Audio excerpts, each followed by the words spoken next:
बिस्मिल्लाहिर्रहमानिर्रहीम। अस्सलाम वालेकुम स्टूडेंट्स। आओ जी बच्चों, कल बात यहाँ पे एंड हुई थी कि आइटम बाय। अब बेटा आपके पास 4 प्रोडक्ट्स हैं, ए बी सी डी। अब आपने ये नहीं करना कि टोटल कॉस्ट को टोटल एनआरवी से कंपेयर करें, बल्कि हर आइटम की कॉस्ट को हर आइटम की एनआरवी से कंपेयर करना है। अब बताएं दोनों में से लोअर, पहले में से लोअर अमाउंट बता दें बस, फिर लोअर लोअर जम 52,000 नहीं है, कुछ नहीं है। अब बोलो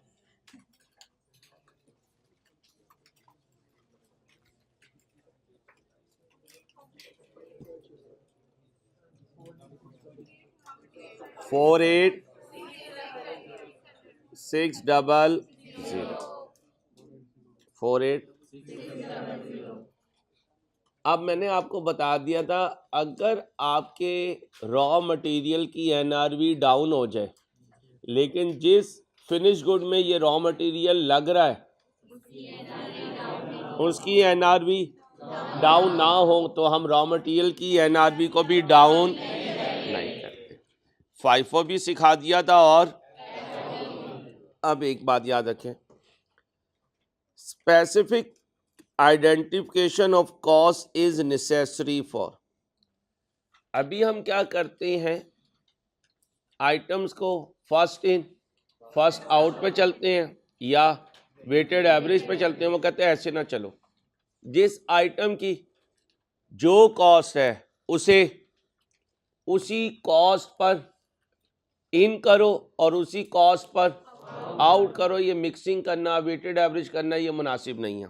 हमने कहा कौन सी आइटम के लिए ऐसा करें, तो उसने कहा उन आइटम्स के लिए जो ऑर्डिनरीली इंटरचेंजेबल नहीं हैं। तो फिर इनके लिए कौन सा मॉडल लग रहा होगा?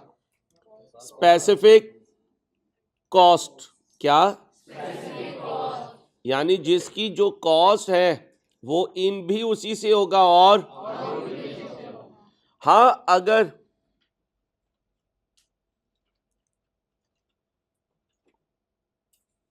गुड्स क्या हैं, ऑर्डिनरीली इंटरचेंजेबल है, तो उनके लिए क्या यूज कर सकते हो? फाइफो भी। और तो अगर इंटरचेंजेबल नहीं है स्पेसिफिक, और अगर इंटरचेंजेबल है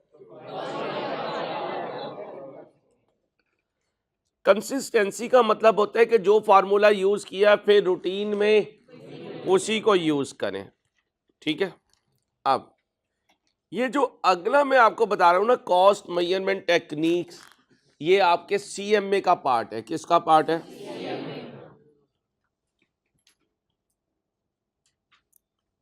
ये दो मॉडल कहाँ सीखेंगे? सीएमए में। एक को क्या कहते हैं? स्टैंडर्ड कॉस्ट का मतलब होता है एस्टिमेटेड कॉस्ट।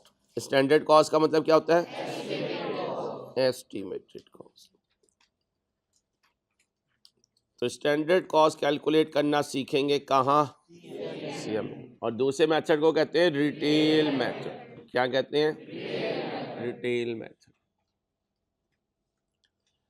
आप अक्सर रिटेल में कोई आइटम खरीदते हैं तो उस पर सेलिंग प्राइस लिखी होती है। क्या लिखी होती है? और ये भी लिखा होता है कि इस पे इतना प्रॉफिट है, रिटेल प्रॉफिट इतना है। उस सेलिंग प्राइस में से प्रॉफिट माइनस कर दें तो क्या आ जाती है? Cost. It is often use in the for measuring of large number of with similar for which it is to use cost of the inventory is determined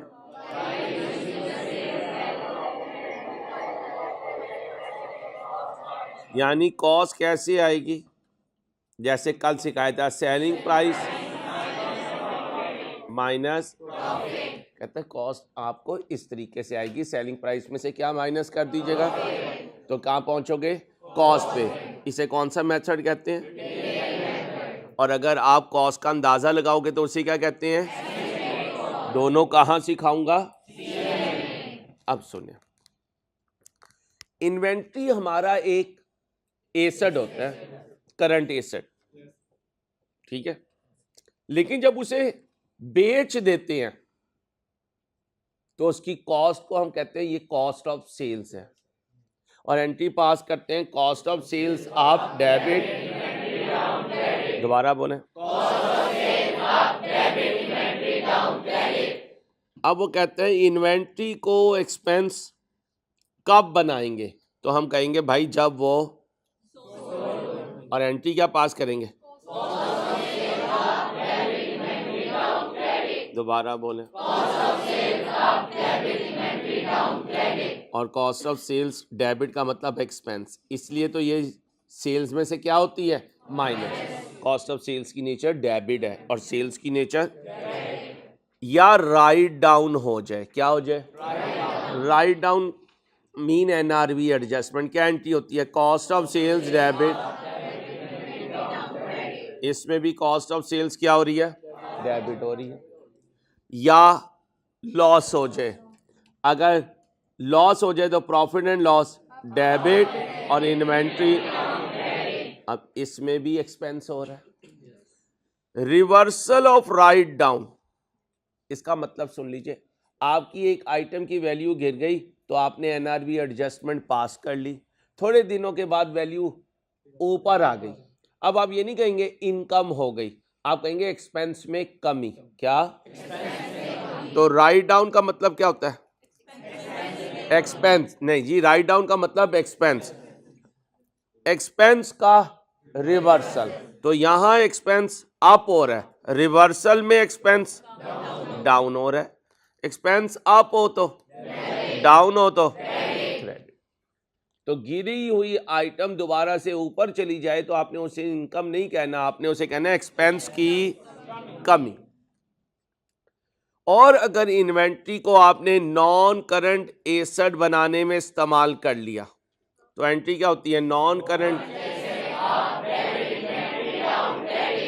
अब ये नॉन करंट एसेट फ्यूचर में जाके क्या होगा, depreciate, और entry पास होगी depreciation debit, non current asset credit या accumulated depreciation.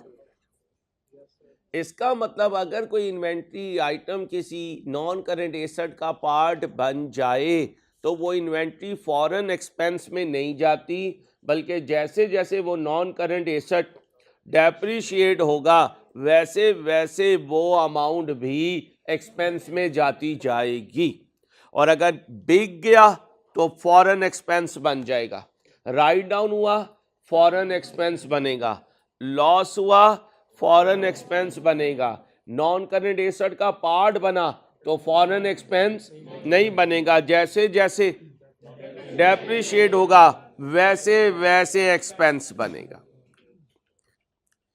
ठीक है, disclosure requirement of IAS 2, disclosure का मतलब फिगर्स के साथ साथ एक्सप्लेनेशन क्या क्या देनी है। जैसे रात के 2 बजे आप घर में एंटर हुए तो अब्बा जी को दिखाएंगे कि जनाब ये देखें मेरा दोस्त हॉस्पिटल में था, मैं उसके साथ गया हुआ था, ठीक है, हॉस्पिटल की पर्ची देंगे, फिर साथ एक्सप्लेनेशन भी चल रही होगी, अब्बा जी पर्ची देख रहे होंगे, हाँ जी बाइक से गिर गया था, चोट काफ़ी लगी है, पहले उसे मेडिकल स्टोर पे लेके गया, उन्होंने कहा नहीं डॉक्टर के लेके जाएं, डॉक्टर के लेके गया, उन्होंने कहा नहीं हॉस्पिटल लेके जाएं, हॉस्पिटल लेके गया, उन्होंने कहा नहीं जनरल हॉस्पिटल लेके गए, जनरल हॉस्पिटल में गए तो उन्होंने कहा नहीं कोई ख़ास बात नहीं है, बस खराश आई है, ले जाओ घर।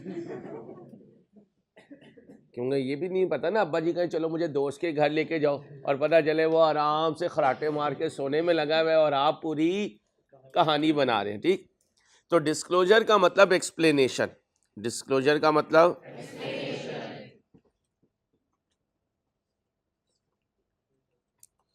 The disclosure requirement of IAS 2 include number 1 accounting adopted in, accounting policy का मतलब पीरियोडिक यूज कर रहे हैं या परपेचुअल यूज कर रहे हैं, अकाउंटिंग पॉलिसी का मतलब, और कॉस्ट फार्मूला का मतलब FIFO यूज कर रहे हैं या F को यूज कर रहे हैं। Total and the carrying amount in, classification 3 हो सकती है, रॉ मटेरियल, फिनिश गुड्स। और कैरिंग अमाउंट का मतलब कॉस्ट और NRV whichever a low. Okay हो गया। Amount of inventories recognised as an, या तो वो सेल की वजह से एक्सपेंस बना, या फिर लॉस की वजह से, या फिर राइट डाउन की वजह से, या किसी नॉन करंट एसेट की डेप्रिसिएशन की वजह से। The amount of any write down, कहता है राइट डाउन को अलहदा लिखोगे। The amount of inventories recognise as an, कहता है बाकी सारों को मिक्स कर दो लेकिन राइट डाउन को अलहदा शो करो। स्पेशल आइटम है। क्या है? स्पेशल आइटम है। जैसे आपके घर कोई मेहमान आ जाए तो अम्मा आपका इंट्रोडक्शन स्पेशल करवाती हैं, ये मेरा बच्चा, ये मेरी बच्ची CA कर रहे हो, ठीक है, जो BA कर रहा हो उसका इतना खास इंट्रोडक्शन नहीं होता, आपका होता है। इसलिए किसी के लिए नहीं तो अम्मा अब्बा की इज्जत के लिए काइंडली CA पूरा कर लीजिएगा, वरना वापस जाके अम्मा दोबारा इंट्रोडक्शन कराएंगी, ये मेरा बच्चा CA करने गया था लेकिन CA की डिफिकल्टी देख के डर के वापस आ गया। चूहे से भी डरता था और CA से भी डरता है। तो कितनी शर्मिंदगी की बात होगी माँ बाप के लिए अगर तुम इनकम्प्लीट वापस चले गए। तो भैया याद करोगे, पूरा करोगे और लाहौर की हवाओं में अपने आप को बर्बाद नहीं करोगे।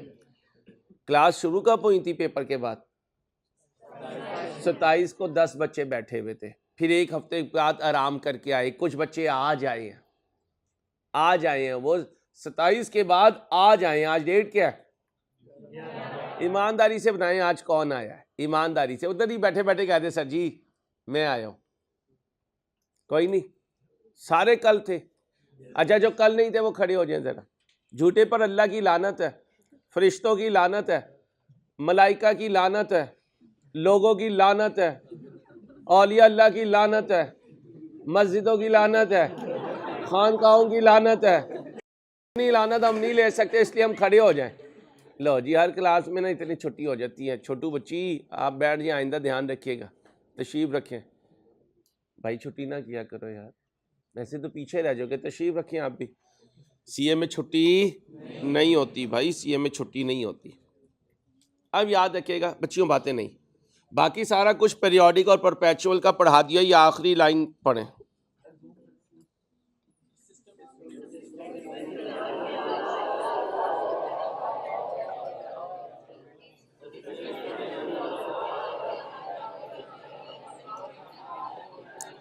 ये पीरियोडिक है और ये याद रहेगा।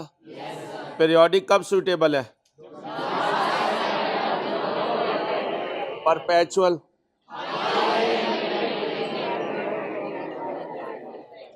ओके हो गया।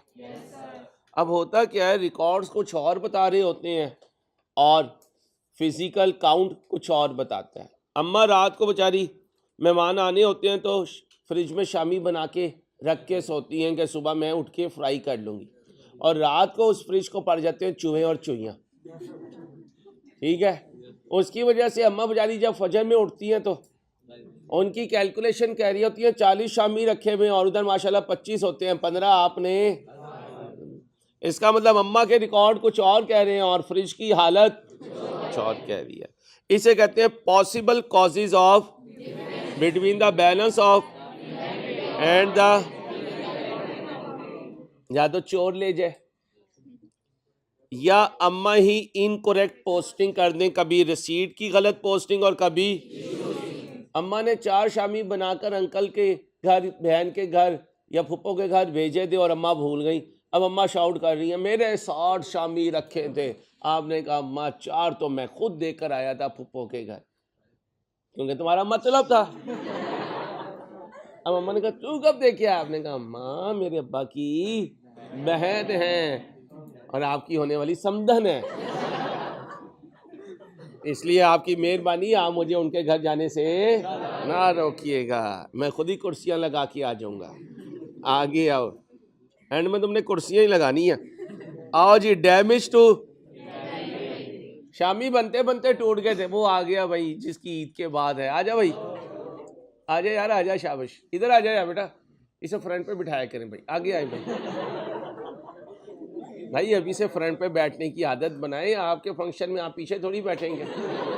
और क्रीम कौन सी लगा रहे हैं? रोज पर रोज माशाल्लाह शाइनिंग बढ़ती जा रही है। पहले तो ये बताएं ना आप, नोट नहीं किया आपने? जिस दिन इसने अनाउंस किया उसके बाद से ये माशाल्लाह खिला खिला रहता है। फ्रेम भी चेंज किया। नहीं, बात सही चल रही है। नहीं, दरमियान में ये ना हो ना अंदाजा चेंज हो जाए, वो डेप्रिसिएशन में पढ़ाया था, चेंज इन अकाउंटिंग एस्टीमेट।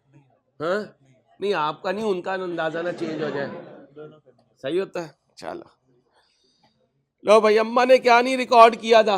रसीद। अम्मा ने क्या नहीं रिकॉर्ड किया? इशू। दोनों नहीं रिकॉर्ड किए। अब हम चैप्टर नंबर 7 के क्या करने लगे हैं? MCQ। अब पिछली सारी बातें याद रखनी है ताकि आगे प्रॉब्लम ना आए। 1 बाय 1 आप करेंगे, फिर मैं आपको टिक करवाऊंगा।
चलो भाई, ओ भाई, विच of the following is included in cost of administrative expense? होंगे फ्रेड इन, एबनॉर्मल लॉस, किराया, स्टोर का किराया नहीं होगा। तो इसका मतलब राइट ऑप्शन इज चार्ली। ध्यान से करेंगे तो इंशाल्लाह खुद सॉल्व होते रहेंगे, आराम आराम से चलें। अभी ये नहीं करना है, अगले चैप्टर का पॉइंट है। किसका पॉइंट है? अगले चैप्टर का। आओ जी, ये करके दो जल्दी से, 1 मिनट में सॉल्व करें। आइटम बाय आइटम, ध्यान से करें, टाइम नहीं वेस्ट करना भाई।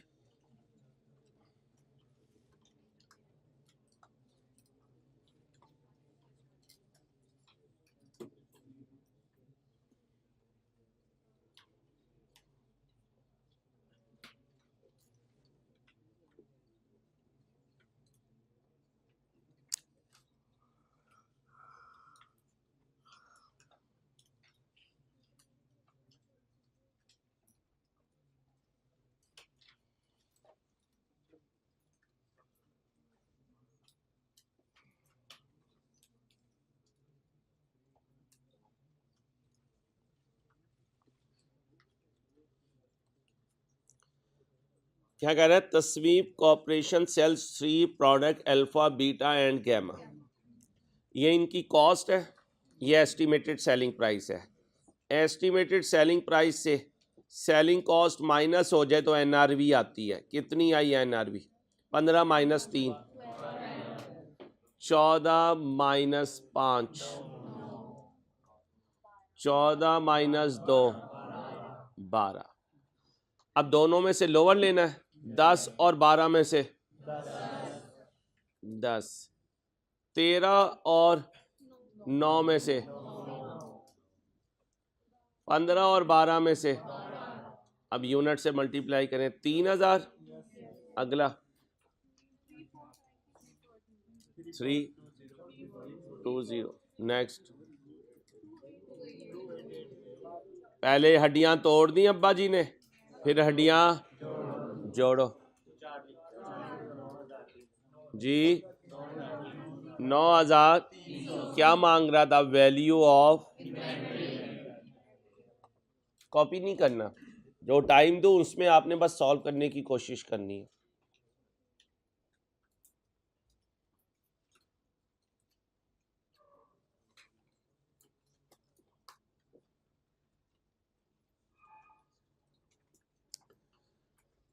आइटम बाय, एक कॉस्ट है और एक, दोनों में से बोलें जी लोग। नेक्स्ट,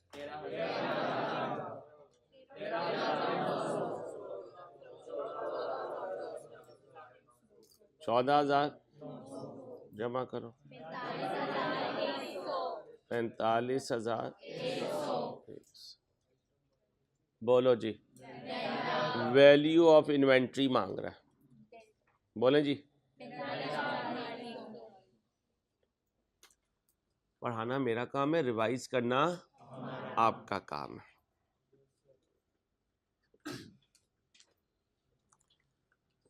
एक मिनट लें, ट्राई करें।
सॉरी, चेक करना। आओ भाई, ओ भाई, ये क्या है कि इसका साइलेंट है तो ये इसकी, भाई जब टाइम खत्म हो जाएगा तो साइलेंस अडॉप्ट किया करें, खिचड़ी ना बनाएं क्लास को। बाद में पता चला कि इनमें से कुछ चीजें क्या हो गई और उनकी कॉस्ट, अब 1,30,200 तोड़ दो, कितना? ये 25,000, तो ये इनकी क्या चाहिए? ये कॉस्ट है। रिपेयर कॉस्ट कितनी लगेगी? बाद में कितने का बिक जाएगा? तो 18,000 में से माइनस कर दें, क्या बने? 14,000। लोअर क्या लूं? इधर लोअर, बाद में कर दें जी। 119 लो करेक्ट वैल्यू ये, ओके।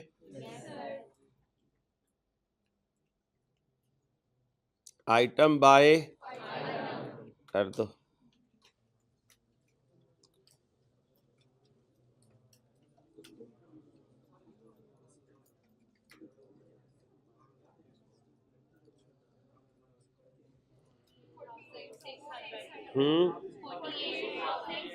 इन दोनों में से लोअर, इसमें से लोअर,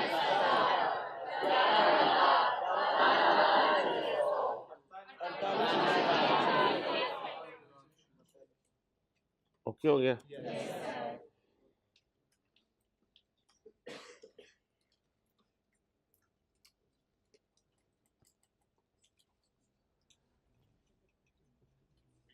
वो जो सुबह बात हुई थी हो गया वो शुरू, ठीक है। और इनको अब गाइड करती है ना सारा, ठीक। Which of the following is as a cost of, क्या इन्वेंट्री का पार्ट नहीं है?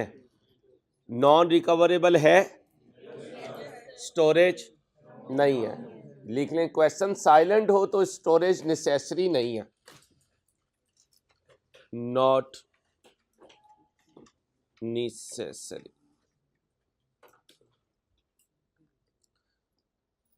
एक तो ये हो गया, इसको अलाउ नहीं करते।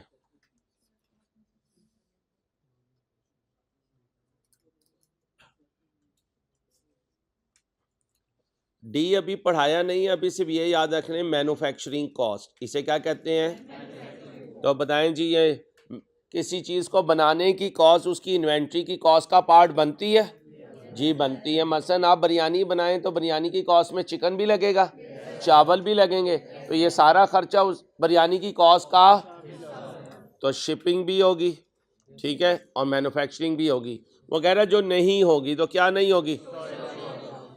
ये पढ़ाऊंगा चैप्टर नंबर 8 में। ये कहाँ पढ़ाऊंगा? थोड़ा सा इस चैप्टर में ऐसी चीज़ें हैं जो अगले चैप्टर का पार्ट है, इसलिए आपको ऐसा लगा है। छोड़ना है छोड़ दें, लिखना है लिख लें। चैप्टर 8 कर लेंगे तो ये कवर हो जाएगा इंशाल्लाह।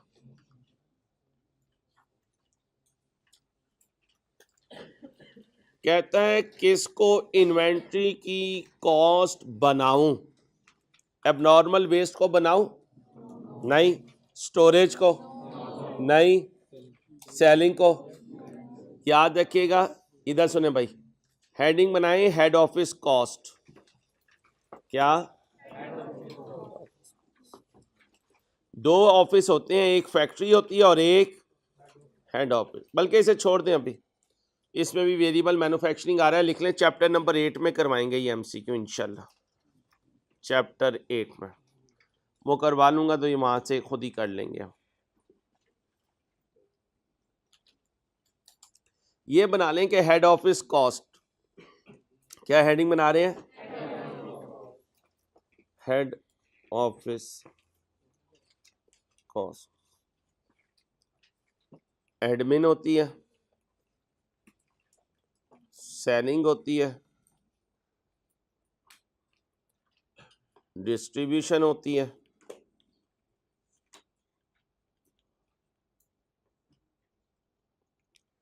फाइनेंस होती है, रिसर्च एंड, बोले, रिसर्च एंड डेवलपमेंट।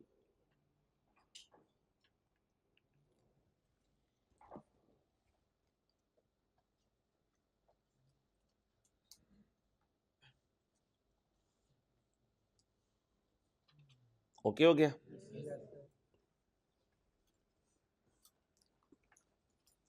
और याद रखना, इनमें से कोई कॉस्ट भी इन्वेंट्री कॉस्ट नहीं होती। इनमें से कोई भी, बोले, खरीदूं तब भी नहीं, बनाऊं तब भी नहीं। तो हेड ऑफिस की कोई कॉस्ट इन्वेंट्री कॉस्ट का पार्ट नहीं बनती। ये लेस फ्रॉम जीपी होती हैं। क्या बोला? लेस फ्रॉम जीपी, ये इन्वेंट्री कॉस्ट नहीं बनती।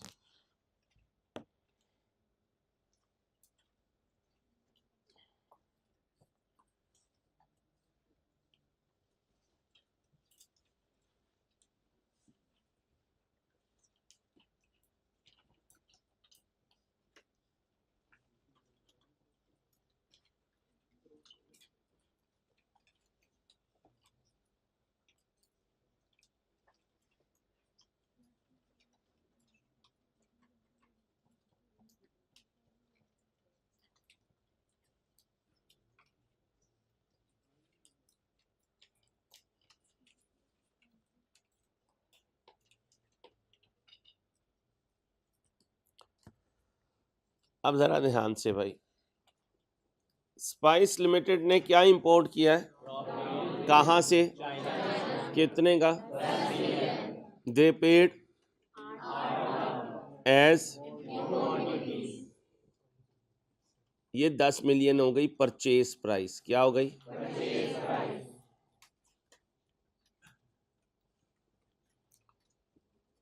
8 लाख क्या पे किया है, ऐड होगी, अच्छा जी। कहता है 2 लाख मैंने इंपोर्ट टैक्सेस दिए हैं, लेकिन ये बाद में मुझे रिफंड हो गए, बोलो भाई, ये ऐड। 1.5 लाख रुपए ट्रांसपोर्टेशन का दिया है, चाइना से मटेरियल आने तक का किराया,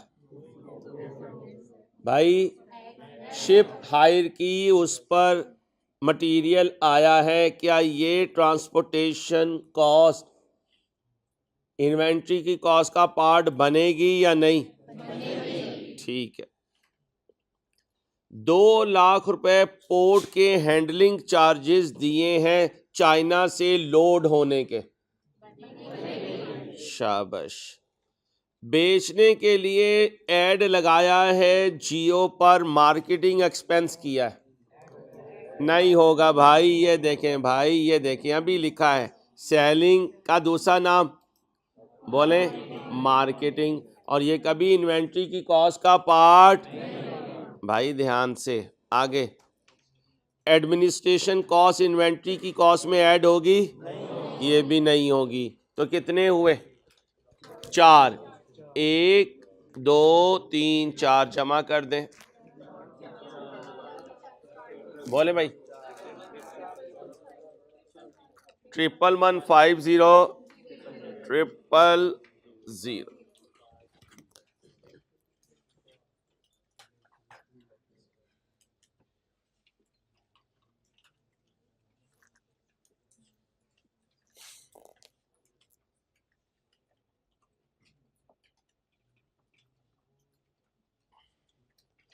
What do you mean by write down expense?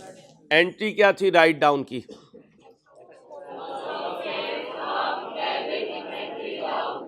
दोबारा बोले, गुड, ये डेबिट ये क्रेडिट। अब पढ़े, कहता है write down of inventory to their NRV, ये जो एंट्री है शुड, क्या करूं इस एंट्री का, चारों में से ऑप्शन बताएं,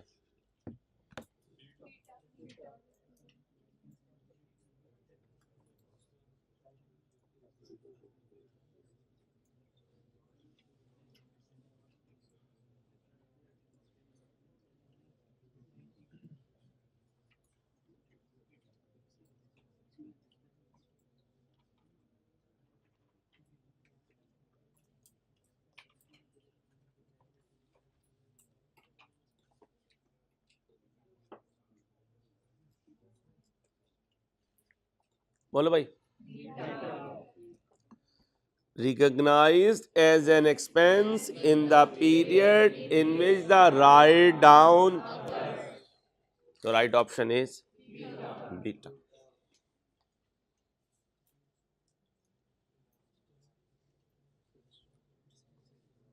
नंबर 14 बताएं, सबको कट पढ़ने दिया करो बच्चियों, बाकी भी आए हुए हैं, ये बॉयज तो अभी सो रहे थे बेचारे, आपने उन्हें उठा दिया।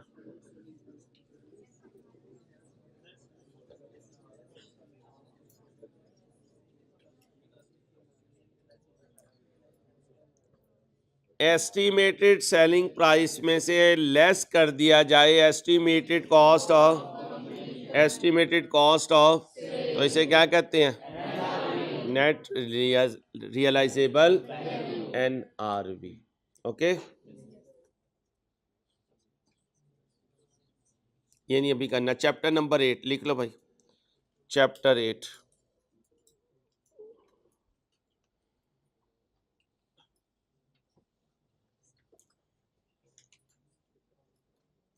हेडिंग बनाए रिप्लेसमेंट कॉस्ट। चले मैं ही लिख देता हूं, आपको फाइल आती है रोज? रिप्लेसमेंट कॉस्ट, इसी को कहते हैं करंट कॉस्ट। किसी आइटम को आज खरीदा जाए तो उस की आज परचेज प्राइस को करंट कॉस्ट या बोलो रिप्लेसमेंट कॉस्ट बोलते हैं। आज अगर किसी आइटम को खरीदने जाया जाए, आज वो जितने की मिलेगी उसे उस आइटम की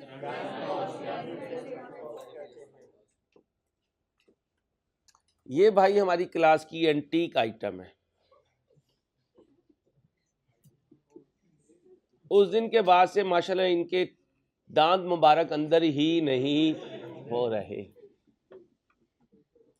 मैं इन्हें देखता हूं तो ये मुस्कुराते हैं, खुश होना शुरू हो जाते हैं। चलो अब मेरी तरफ सर आए हैं, कोई बात करेंगे, मेरा दिल बाग बाग हो जाएगा, गार्डन गार्डन हो जाएगा।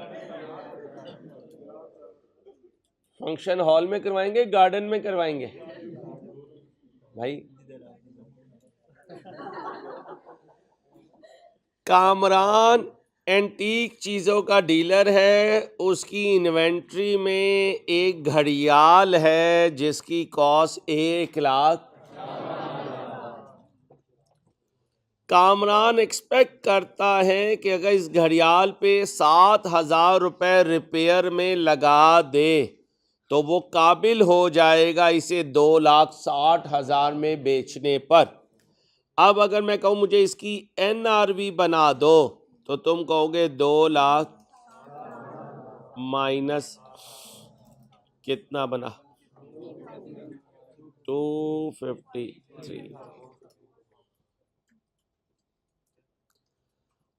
To replace the same item of inventory would cost 255। तो ये तो इसकी बोलो, और इसका मेरे सॉल्यूशन से कोई लेना देना नहीं। ये NRV आ गई, और इसकी माजी में कॉस्ट कितनी थी? दोनों में से जो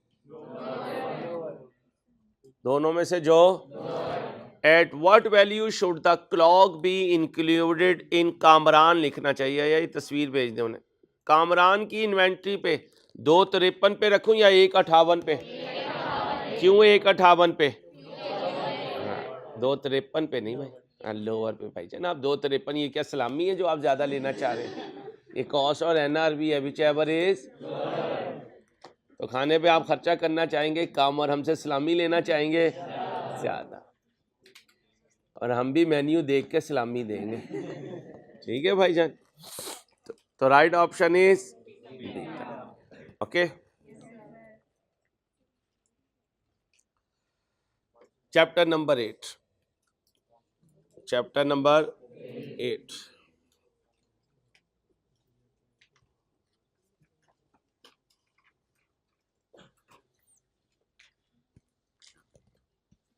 अगर आप ऐसे ही चलते रहे तो आप जाजिबे नजर हो जाएंगे। देखिए क्वेश्चन में भी आ गया कि आप जाजिबे नजर हुए जा रहे हैं। अब पता नहीं नजर वट्टू हुए जा रहे हैं कब आ रही है आपकी? अब नहीं बताना, क्यों मेरी जान, अब क्यों नहीं बताना? एस्टीमेट चेंज हो रहा है तो फिर यार हमें नहीं बताओगे तो फिर किसे बताओगे यार? नहीं, ये भी मेरे बच्चे ही हैं यार, मैं और ये कोई दो थोड़ी हैं, हम मिलके आपके साथ मजा लगाएंगे। सारे टीचर्स को बता दिया यार, ये बात गलत है। क्लास की बात हर टीचर का, तो अब ये बात नहीं होती ना हर एक के सामने मजाक किया जाए। ये तो पर्सनल बातें दी उस्ताद शागिर्द की, आपने सुन ली, ठीक है, लेकिन बाकी टीचर्स को आपको बताना नहीं चाहिए।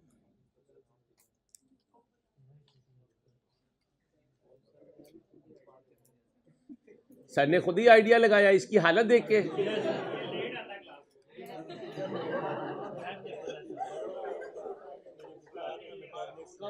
नहीं, बुखार आपको अभी से चढ़ना हो गया, आप टैबलेट खाना शुरू हो गए, कमाल हो गया। अभी तो जाज़बे नजर नहीं हुए, नजर बट्टू हैं आप। किसकी नजर लग गई आपको कि आपने टैबलेट खाना शुरू कर दी है? कौन सी टैबलेट खा रहे हैं? बुखार था आपको? वाह मेरे भाई, लो मेरा टिश्यू इधर रखा हुआ था, किधर गए टिश्यू के डब्बे? ये है, चलो।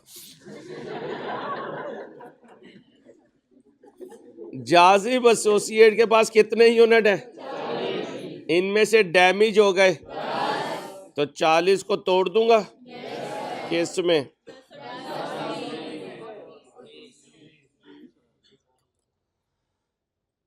एक यूनिट की कॉस्ट कितनी है जी?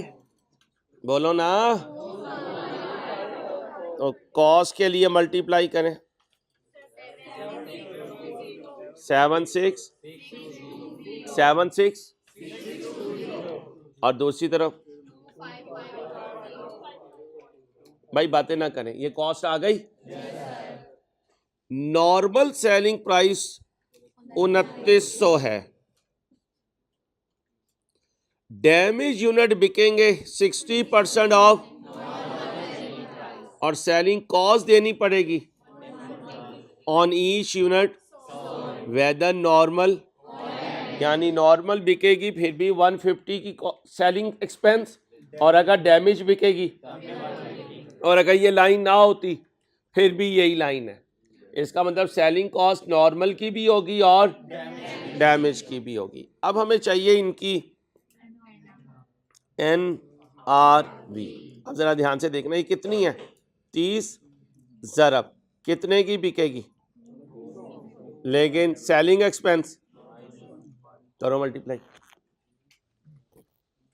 क्लास में सॉल्व किया करें, कॉपी ना किया करें।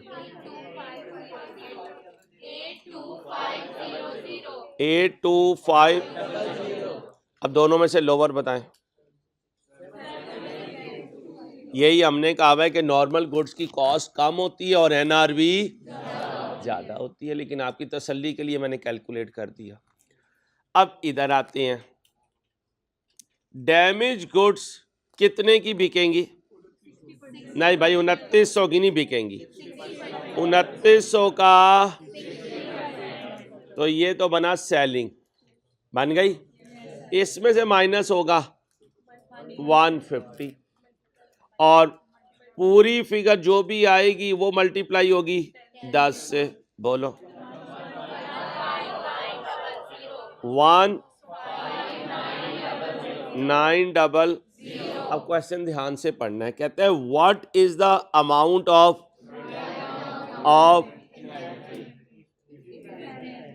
मुझे बताएं नॉर्मल गुड्स पर राइट डाउन हुआ, जो पूछो सिर्फ उतना जवाब देना। नॉर्मल गुड्स पर राइट डाउन हुआ, राइट डाउन होना क्या होता है? इन्वेंट्री का कॉस्ट से नीचे चले जाना। हम कॉस्ट से नीचे लेकर गए, यस, दिखाएं कहां लेके गया कॉस्ट से नीचे। कॉस्ट और NRV में से लोअर क्या आया? तो कॉस्ट पे तो वो पहले ही होते हैं और वो कॉस्ट पे ही है, तो मैं नीचे। अब आए डैमेज पे, कॉस्ट कितनी थी, NRV कितनी आई? आपने दोनों में से क्या अब आपने राइट डाउन किया? अब किया। कहां से चले थे? कहां पहुंचे, कितना गिराया, कितना गिराया, कितना गिराया, 96, इसे कहते हैं राइट डाउन। क्या कहते हैं? इतने से गिर गया। क्या कहा?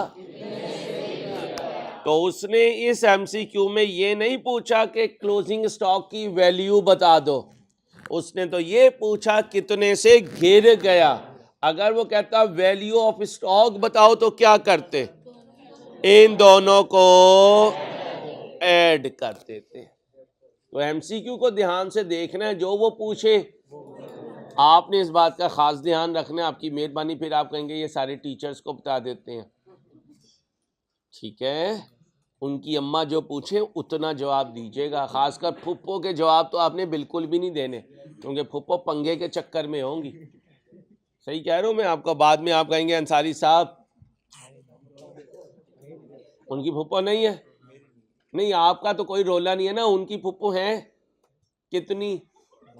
2 है, तो 2 चांस तो उधर भी है। बेटा कुछ अपने आप पे तरस खाएं आप जरा, जो है ना, कोई तावीज वावीज लें मेरे से उनकी फुप्पो के लिए। लो भाई, राइट डाउन कितना हुआ? 96। भाई प्लीज प्लीज प्लीज भाई प्लीज, क्वेश्चन को ध्यान से पढ़ना है। हर क्वेश्चन की रिक्वायरमेंट डिफरेंट होती है।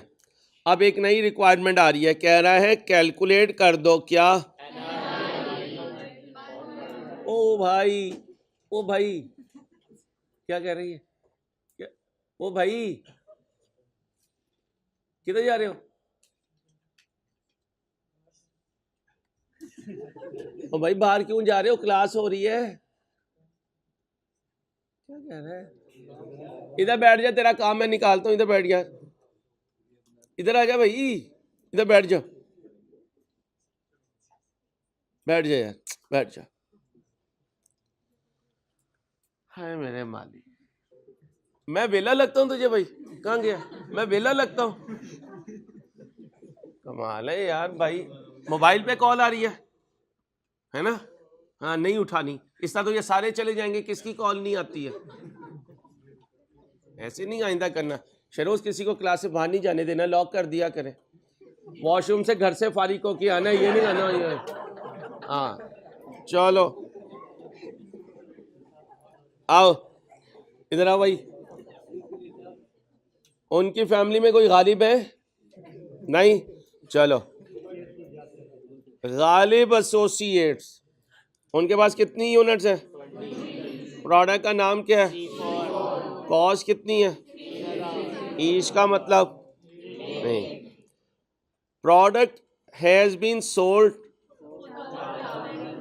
एंड ऑन, आप 4000 का बेचा करते थे, 150 रुपये सेलिंग कॉस्ट लगा करती थी। अब हुआ क्या, एक प्रोडक्ट कंपेटिटर ने इंट्रोड्यूस किया। वो प्रोडक्ट आप जैसा है, लेकिन उसने बेचना शुरू किया। अब गालिब के पास 2 चांस है, या तो वो भी प्राइस गिरा दे या वो ना गिराए। गालिब ने ख्याल किया कि फ्यूचर में उसे भी प्राइस कितनी, अब माजी में बेचता था, फ्यूचर में बेचेगा। एनआरवी के लिए माजी की प्राइस लेता हूं या फ्यूचर की? फ्यूचर की लेता हूं, क्योंकि इसने फ्यूचर में बिकना है। अगर साइलेंट होता और ये लाइन ना होती तो हम कितनी प्राइस लेते? यानी जितना माजी में जिस रेट पर बिका, फ्यूचर में भी। लेकिन अब कितना लेंगे भाई? क्या लेंगे? 3500। क्या कह रहा है? कैलकुलेट एनआरवी, कितने का बिकेगा? लेकिन ये बेचने के लिए सेलिंग एक्सपेंस कितना करूंगा? 150। कितना फाइनल हुआ? 33। क्या मांग रहा है? एनआरवी। कुछ इंप्रूवमेंट आ रही? संभाल लोगे? अकाउंटिंग को संभालना है, क्योंकि यही सीए है पूरा भाई। इसी से CMA बनना है, इसी से FR1 बननी है इंशाल्लाह। यहीं से चीज़ें उठाऊंगा तो CMA बना लूँगा इंशाल्लाह, यहीं से चीज़ें उठाऊंगा तो R1 बना लूँगा। 8 चैप्टर उठाऊंगा तो R1 बनेंगे, 2 चैप्टर उठाऊंगा तो CMA बनेगा इंशाल्लाह। ठीक है, तो ध्यान से चीज़ें चलें जी भाई। दिल के आरमां आंसुओं में बह गए, हम अनाउंस करके भी तन्हा रह गए। यार मुस्कुरा रहे हैं, वहां लिखा हुआ है दिल के आरमां आंसुओं में बह गए। अरमान तो नहीं है, आरमा ही है बेटा, मेरे तलफ्फुज़ से बने ना, दिल के अरमा। ठीक है, चलें। तो भाई साहब के अरमा बैग में रह गए, कितने यूनिट्स? इनमें से डैमेज कितनी है? तो सही कितनी है? हर एक की कॉस्ट। नॉर्मल सेलिंग प्राइस कितनी है? डैमेज कितने की बिकेंगी? सेलिंग कॉस्ट कितनी है? नॉर्मल की है, डैमेज की है? दोनों की है, दोनों की है। क्वेश्चन साइलेंट है तो दोनों की, यहाँ तो वैसे भी साइलेंट नहीं है, साइलेंट भी हो तो दोनों की है। What is the amount of? अब नॉर्मल राइट डाउन नहीं होता, हमेशा डिफेक्टिव राइट डाउन होता है। क्या कहा? बनाऊं? ओ भाई बनाऊं? कितने यूनिट्स है?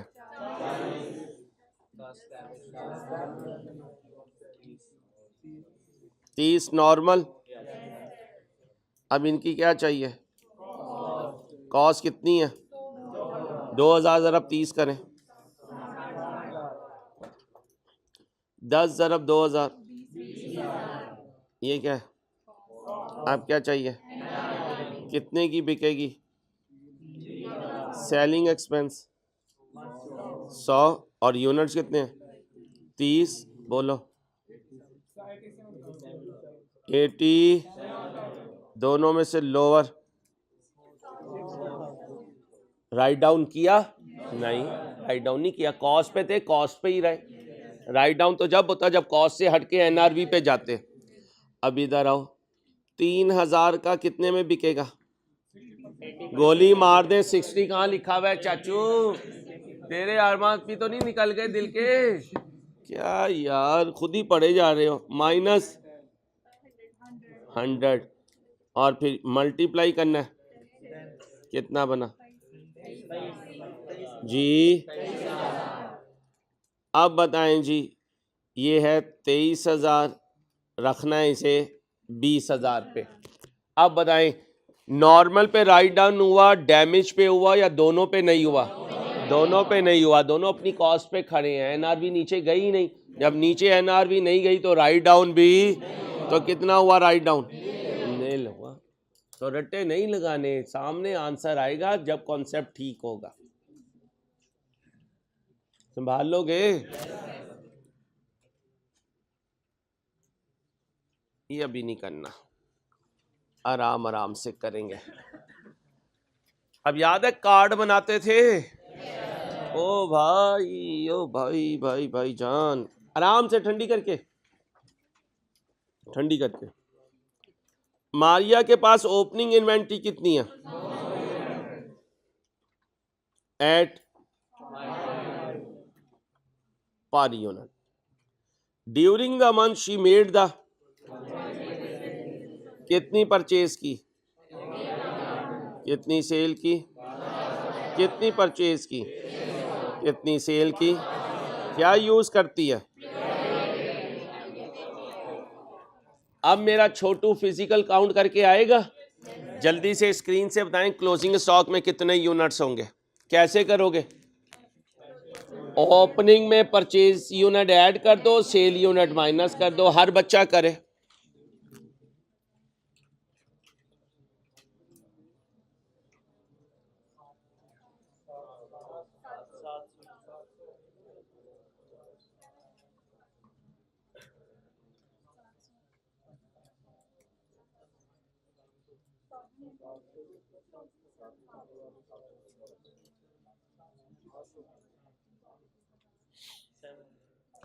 जी भाई, ओपनिंग कितने थे? फिर कितने आए? 1000 और 600, 1000 और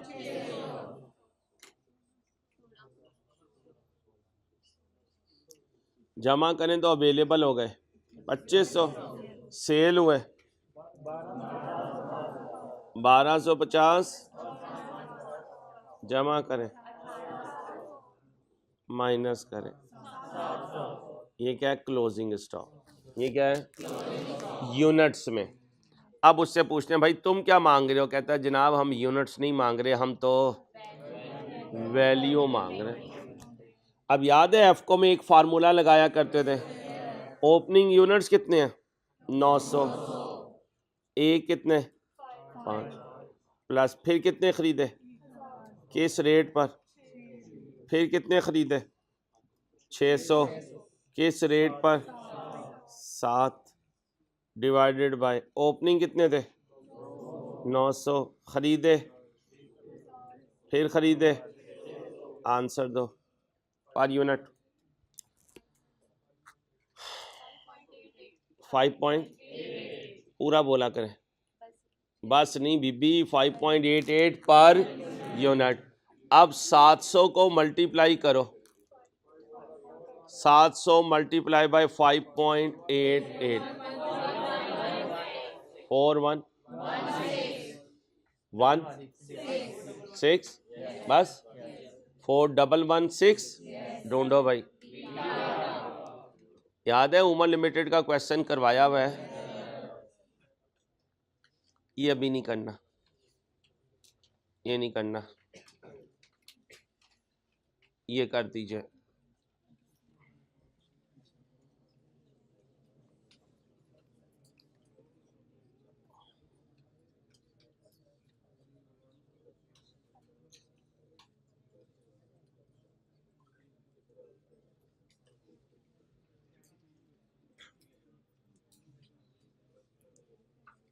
भाई कंटिन्यूअस मेथड का मतलब परपेचुअल, लिख लें, कंटिन्यूअस का मतलब परपेचुअल।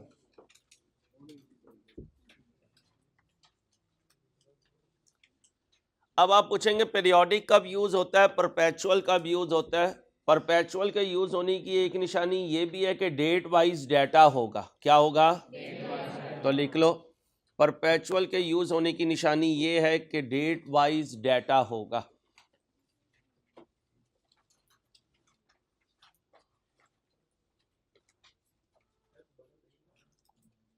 परपेचुअल के अप्लाई होने की एक निशानी ये है कि डेट वाइज डाटा होगा।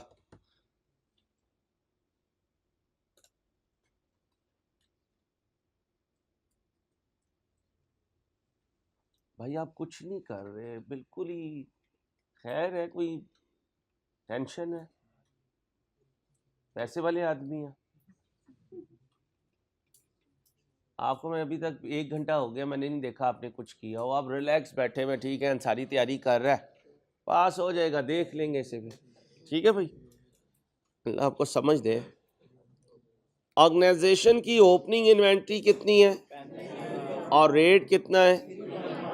ड्यूरिंग द ईयर कितनी खरीदे, किस रेट पर, कितने चले गए, क्या मांग रहा है? गुड। सो अब आए जी, ओपनिंग कितने थे? 35,000, रेट बोले कितना बना? 1,22,000, ओके। और वेटेड एवरेज करना है। अब परचेज कितनी हुई? 40,000, किस रेट पर? 40,005 पर, कितना बना? मशहूर ज़माना डायलॉग सुनाओ।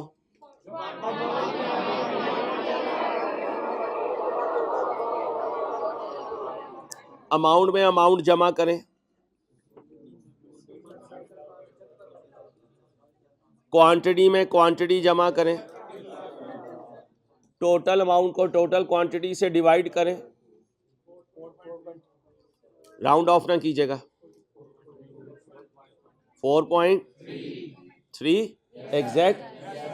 अब बताएं कितने चले गए, किस रेट पर गए, 4 पॉइंट, क्योंकि यहाँ कॉस्ट ही आना है और एफको से आना है। आंसर 2 लाख, इसी को कहते हैं कॉस्ट ऑफ सेल्स। ढूंढें जी। अब जिसने रिवाइज किया हुआ है वो इजीली सॉल्व कर रहा है, जो रिवाइज ही नहीं कर रहे वैसे ही उठ के हॉस्टल में चले जाते हैं और वक्त अपना बर्बाद कर रहे हैं, वो पछताएंगे बेटा। अल्लाह करे आप में से कोई पछताने वाला ना हो, अल्लाह करे। लेकिन प्लीज़ अपनी हरकतों को चेक करें, हरकतें सही नहीं चल रही हैं। आएँ जी, डेट वाइज डाटा है। अब अगर क्वेश्चन साइलेंट हुआ तो ये क्या है और ये क्या है, 31 मार्च ना करें, 31 जुलाई करें। 31 भाई ये तस्वीर भेजे उन्होंने कहा अभी सही कीजिएगा प्लीज। इमाद की ओपनिंग इन्वेंट्री कितनी है at a cost of during जुलाई 18, ये हुआ ठीक है भाई। चले, फार्मूला कौन सा है 5-4 और सिस्टम परपेचुअल, क्योंकि डेट वाइज डाटा है। वैसे भी परपेचुअल हो या पीरियोडिक, 5-4 में दोनों का आंसर सेम आता है, दोनों का आंसर। तो अगर आपने सेम लाना है तो कार्ड नहीं बनाना, ना बनाएं। 5-4 में क्लोजिंग स्टॉक कहां से बिलोंग करेगा, लेटेस्ट परचेज से, सिखाया हुआ है लेटेस्ट। आप कैलकुलेटर पकड़े हाथ में, ओपनिंग यूनिट्स कितने हैं, कितने आए जमा करें, फिर कितने आए 45 जमा करें, कितने चले गए, फिर कितने चले गए करें। अब ये 50 क्लोजिंग में पड़े हुए हैं, 50। अब पीछे जाएं, इन 50 में से 45 किस रेट पर पड़े हुए हैं 67। ऊपर जाएंगे तो कितने होंगे 5, वो किस रेट पे हैं 65। सिखाया था, अगर एक से पूरा ना हो तो और पीछे जाएंगे। 5 ज़रा 65, 345 ज़रब 67, 3000, 15 जमा करें, 30, 40, 3000, 340, 33-40। लो जी 33-40। अगर ये कार्ड बनाता तो इससे भी आंसर यही आता, क्योंकि 5-4 में एफ को 5-4 में परपेचुअल और पीरियोडिक से आंसर लिख दूं यहाँ पे। 5-4 में पीरियोडिक एंड परपेचुअल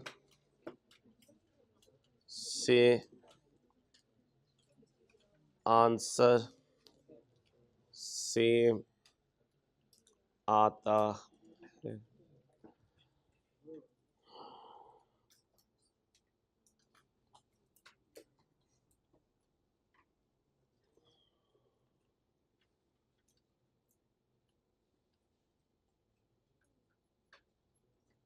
चलो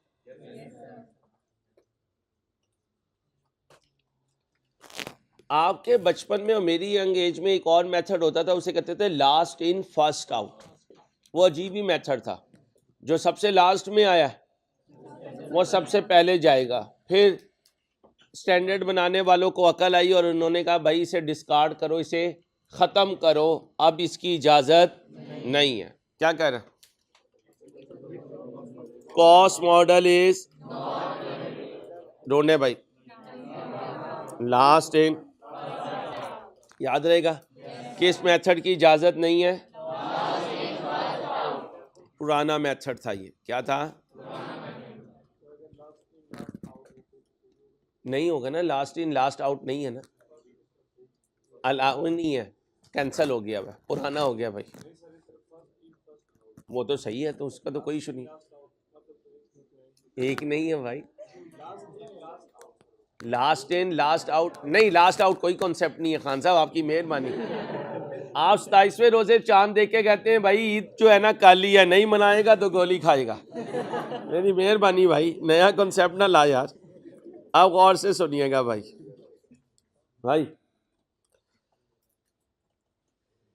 film Morris limited PML is in the business of procuring a specific type of and sells them। अब ये मशीन खरीद कर बेच रहा है, तो ये मशीन इसका एसेट नहीं है, इसकी गुड्स मीन इसकी इन्वेंट्री। ठीक है जी। बेचता इंटरनेशनल मार्केट में है। PML ने कितनी मशीन्स खरीदी? एक एक एक एक रिस्पेक्टिवली का मतलब बिल तरतीब, और है क्या ये? तो जो पहले आएगा। During the year it sold only. For का मतलब सेलिंग प्राइस। कितने की बेच थी? कौन सी वाली? पहली वाली कौन सी थी? ये 12 मिलियन वाली। 12 मिलियन वाली इन्वेंट्री बिक गई 14 में। अब जब बिक गई तो इन्वेंट्री अप हुई या डाउन? इन्वेंट्री डाउन हो गई 12 से, और कॉस्ट ऑफ सेल्स अप हो गई कितने से? 12 से। तो कॉस्ट ऑफ सेल्स डेबिट हो गई और इन्वेंट्री, और जब बिक गई तो कैश डेबिट हो गया, सेल्स कितने से? 14 से। अब बताओ कितनी इन्वेंट्री है जो नहीं बिकी? 14, 13, 10। ये क्लोजिंग इन्वेंट्री है, जमा कर दे जी। क्लोजिंग इन्वेंट्री की फिगर कितनी है? 30। अब वो कह रहे हैं इसमें से क्या ट्रू है। अब हम कहेंगे क्लोजिंग स्टॉक 37 का है और कॉस्ट ऑफ सेल्स 12 का है और सेल्स 14 की है और GP 2 का है। क्यों? 14 की खरीद बेची, 12 की खरीदी, तो 2 का प्रॉफिट भी है। लेकिन वो सिर्फ 2 चीजों को ही पूछ रहा है, कॉस्ट ऑफ और कॉस्ट ऑफ। तो एक है 37, एक है 12, ढूंढ दे। कॉन्सेप्ट पूरा लिया करें, जितना वो पूछे उतना जवाब दे दिया, बाकी संभाल लिया। अब जरा ध्यान से आपने देखना है क्या कह रहा है। सिस्टम कौन सा है और फार्मूला? अब कार्ड बना लेंगे। क्यों? क्योंकि परपेचुअल और पीरियोडिक में F को सेम नहीं है, FIFO सेम होता है। ये क्या है? ओपनिंग कितने, कितना बना, फिर कितने खरीदे, किस रेट पर? 15,000। फिर कितने खरीदे? कोई नहीं बेचा, कोई क्या मांग रहा है? पहले टोटल बना लेंगे, फिर उसे यूनिट से डिवाइड करेंगे तो पर यूनिट आ जाएगा। बताएं जी ओपनिंग में कितना है?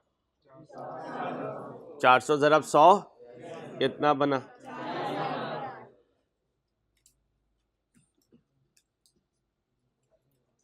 फिर कितना आया? 100 ज़रब कितना? डायलॉग बोलो।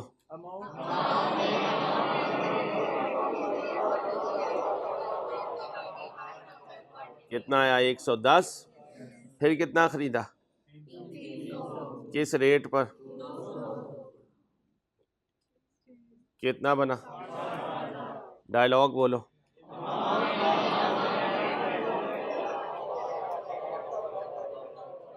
बोलो, डिवाइड करो। 143 ये आ गया पर यूनिट। क्या आ गया? और वो मांग भी हमसे लो।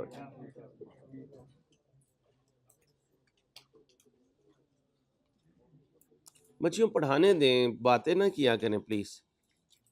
अब क्या है? पीरियोडिक क्या कह रहा है? आप परपेचुअल वाला आंसर नहीं ले सकते क्योंकि पीरियोडिक में दोनों जगह आंसर, अब यहीं पे कैलकुलेट कर देता हूं, वही मांग रहा है क्या, कॉस्ट पर यूनिट। ओपनिंग में कितना है? 40,000। फिर खरीदा, फिर खरीदा। अब एक बच्चा उठेगा कहेगा लो पहले तो मल्टीप्लाई करके लिखते थे। भाई मल्टीप्लाई करके उसने आंसर दे दिया, कोई जिद थोड़ी है यार। डिवाइडेड बाय ओपनिंग यूनिट 400, फिर खरीदी 100, फिर खरीदी 300, बोलो 143 पॉइंट। अब एक बच्चा उठेगा कहेगा गो अंसारी गो, तुम तो कह रहे थे कि आंसर डिफरेंट आता है, इसलिए कि कोई यूनिट गई नहीं है।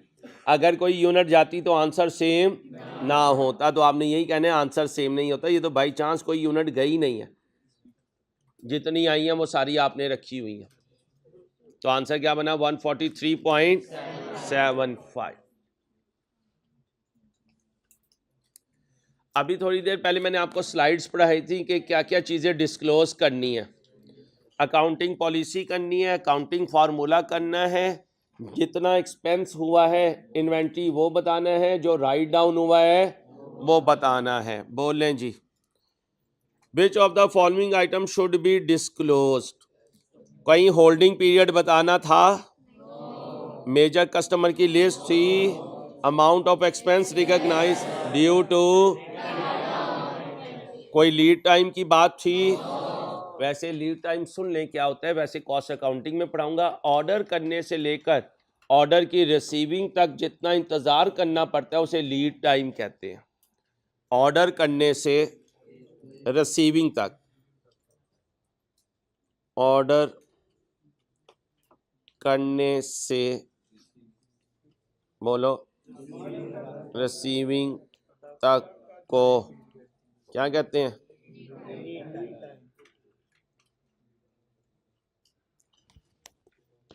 ओके हो गया? कहता है इनमें से क्या डिस्क्लोजर रिक्वायरमेंट नहीं है? Accounting policy, cost formula, write down, location of each. तो राइट ऑप्शन इज, तो बुक को ध्यान से पढ़ना है, इसमें आपके लिए सारे मसलों का इंशाल्लाह हल है, अल्लाह ने चाहा तो।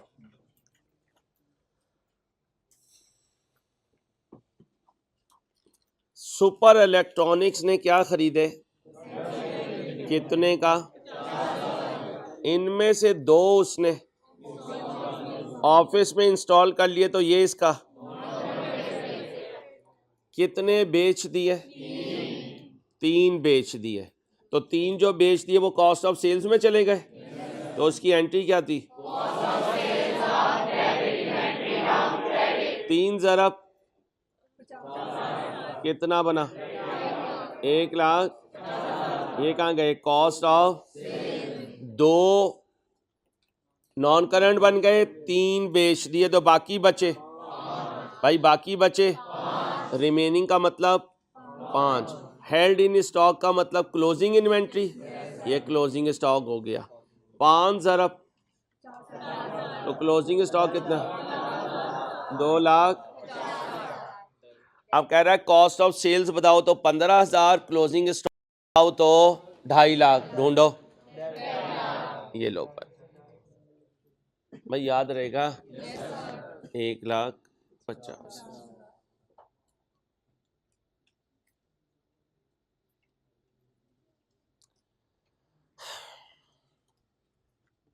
अब जरा ध्यान से, कल मेरी ईंटों की दुकान थी और मैंने अपनी बिल्डिंग बना ली थी, तो अगर मेरी सीमेंट की दुकान होती तो सीमेंट से बिल्डिंग बना लेता। हम building material use 500 cement bag from for constructing, क्या बना ली? एंट्री बताएं। शाबाश, बिल्डिंग डेबिट, इन्वेंट्री क्रेडिट। बोलें जी, how these 500 cement bags should be accounted for? ढूंढे 500 बैग को कहाँ लेके जाऊं? it should be allocated to in which it is. बेटा बातें ना करें भाई, बातें ना करें, डांटूंगा फिर।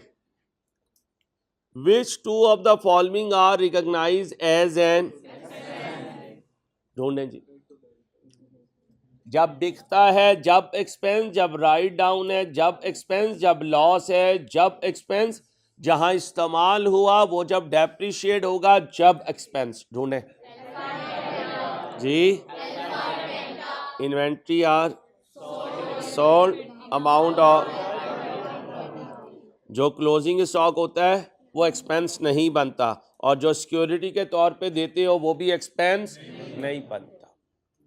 जो सिक्योरिटी के तौर पे कोई चीज़ दी हो वो एक्सपेंस नहीं बनता, वो हमारा ही एसेट रहता है, बस सिक्योरिटी के तौर पे किसी के पास होता है।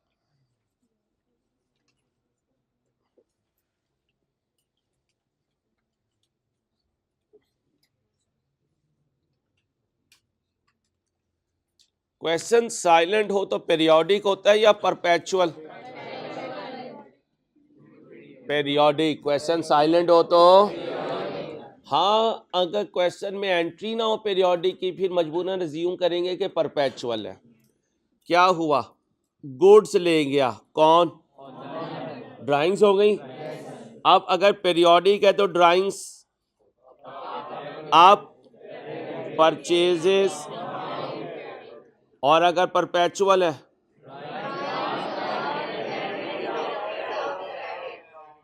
ओके, ढूंढो जी।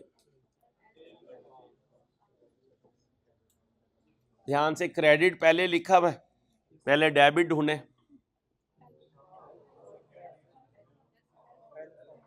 कल याद है पढ़ाते हुए लिखवाया था कि इस पर, इसलिए स्लाइड्स मेरी ध्यान से देखनी है, उसमें सब कुछ मौजूद है अल्लाह के फजल से। ढूंढे भाई। ड्राइंग्स डेबिट हो जाएंगी और परचेज किससे? तो ये प्रैक्टिस है, असल कॉन्सेप्ट आपके पास आपके नोट्स में मौजूद हैं और लेक्चर्स में मौजूद हैं। आए जी, क्या है ये? 500 बैग आपने उठाए और बिल्डिंग बना ली, तो बिल्डिंग क्या हुई? डेबिट हो गई। डाउन क्या होगा?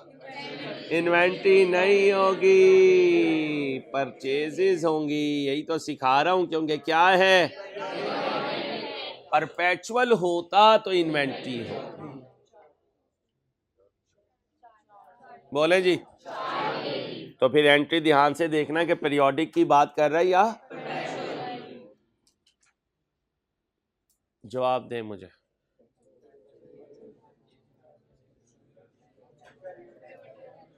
बोले भाई।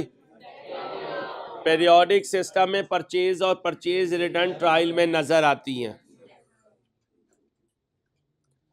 बताएं जी, पीरियोडिक सिस्टम कहाँ सूटेबल होता है? अभी पढ़ा के आए हूं।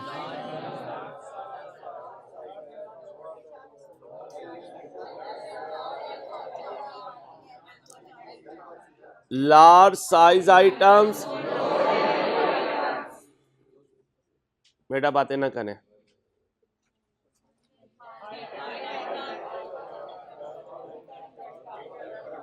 हाई वैल्यू आइटम्स,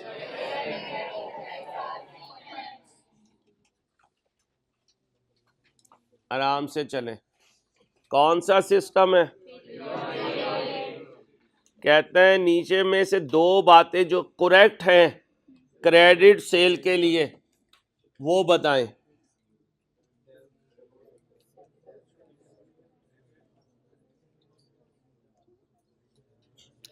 पीरियोडिक में क्रेडिट सेल की क्या एंट्री होती है? डेटर अप डेबिट, ये हो गया। और इसके अलावा कोई और entry pass? No other entry is required, क्योंकि परपेचुअल में दो एंट्रीज होती हैं, पीरियोडिक में एक एंट्री होती है और कुछ रिकॉर्ड नहीं होता। चलें जी। कौन सा सिस्टम है?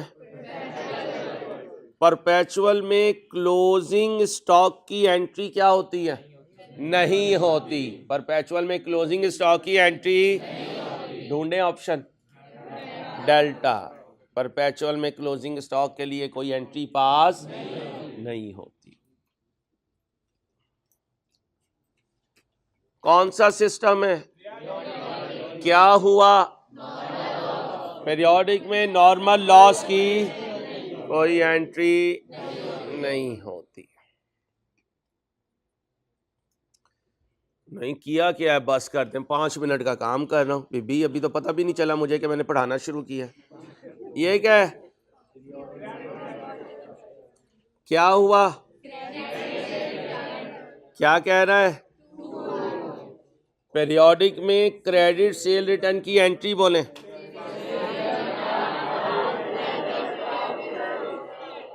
Cell return up, debit, debtor down, और कोई और एंट्री नहीं होती।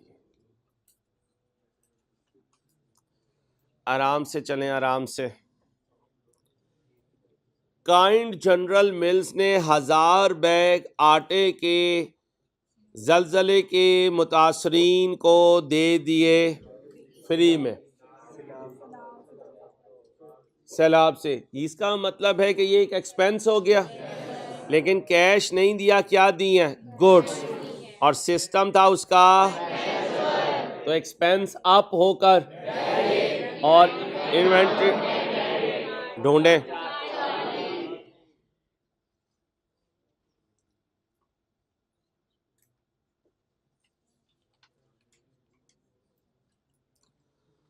कौन सा सिस्टम है? क्रेडिट सेल की एक एंट्री होती है 2, और क्रेडिट सेल रिटर्न की भी 2। पहली बोलें, sale return up, debit, debtor down, और फिर जब इन्वेंट्री वापस आती है तो inventory up, debit, cost of sale down, credit. अगर आप 1.5 घंटे की क्लास में भी थक जाते हैं तो आपको पहले किसी इलाजगाह पे जाना चाहिए, वहाँ इलाज करवाएं, उसके बाद आप आएँ, क्योंकि आप सोशल मीडिया पे तो बड़ी बढ़के मारते हैं कि हम ये कर लेंगे, वो कर लेंगे। आपसे 1.5 घंटा बैठ के पढ़ा नहीं जा रहा है। अल्लाह आपके हाल पे रहम करे। ये क्या है? ये क्या है? एक एंट्री 2। पहली बोलें, दूसरी एंट्री। ओके हो गया? अब मेरी बात ध्यान से सुने, खामोश, जाया कर दूंगा किसी दिन। जल्दी से कोई अच्छा बच्चा या बच्ची काउंट करके बताए कितने एमसीक्यू रह गए। अच्छा बच्चा या अच्छी बच्ची? अच्छा बच्चा या अच्छी बच्ची से मुखातिब हूं मैं। जल्दी से मुझे काउंट करके बताएं। सर अंसारी 50 में से ये हो गए, ये इतने रह गए हैं। जिन्होंने कोई बच्चा बच्ची जिसने टिक किए होंगे, सर ये मैंने टिक किए हैं बुक पे, सारे जहाज यार। आओ मिल करके करते हैं। 1 हो गया, 2 रह गया, साइड पे लिखते जाना कल, ताकि मुझे बता सको। 2, 3, चुप, आप चुप रहें, चुप। 2, 3, बेटा चुप हो जा। 9, 10, खामोश। 15, 17, 21, 23, 24, बीबी चुप हो जा।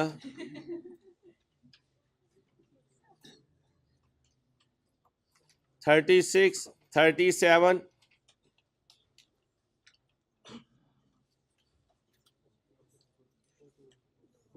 48, कितने रह गए? 12। जाएं जी, अल्लाह हाफिज।